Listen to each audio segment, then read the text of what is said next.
alaikum, Malam Sa'idu dan Kurcici. Ƙwarai kuwa. Wannan shine sunan ka ko? Ni ne suna So kana magana da Abdullahi Husaini wanda ake cewa BK.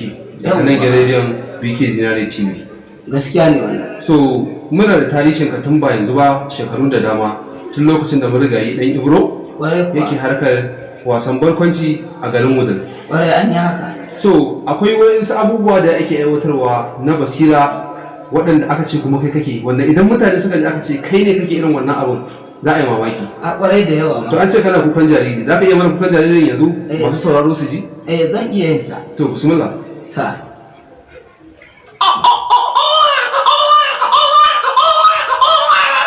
Gaskiya ne. To kuma sai muka ji an ce ai har kukan akuya ma kana yi, sai abin ya bada mamaki domin su masu kallo da masu sauraro za su yi mamakin aka ce wannan hira Sa'idu dan Kurcici na dan Ibro, ya aka yake kukan akuya? Wannan gaskiya ne. To bayan wannan kukan an ce akwai kukan talatala ma da kake yi. Shin wai talatala nan da gaskiya kana yin kukan sa? Ƙwarai ina yin. To bismillah. Gaskiya ne.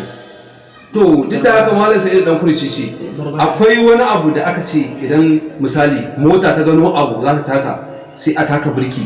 Birkin yana ƙara. To abin da yake bada mamaki wai aka kake wannan abin shi ma kai kake yi?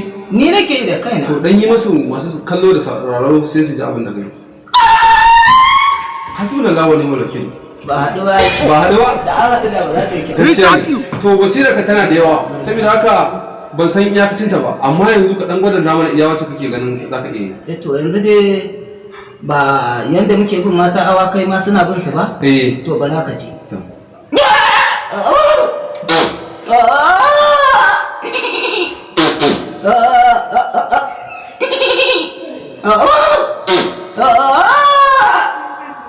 Gaskiya ne. To Malam Sa'idu dan Kurcici, Allah ya maka baiwa, saboda haka nan gaba da buƙatar mu sake neman ka. Saboda haka za mu zo a kashi da biyu. To masu sauraro assalamu alaikum, wannan shine Sa'idu dan Kurcici na dan Ibro daga garin Wudil. Idan kuna son ci gaban wannan abubuwa ku same mu a BK Zinare TV. Wannan ita ce tashar mu. Mun gode.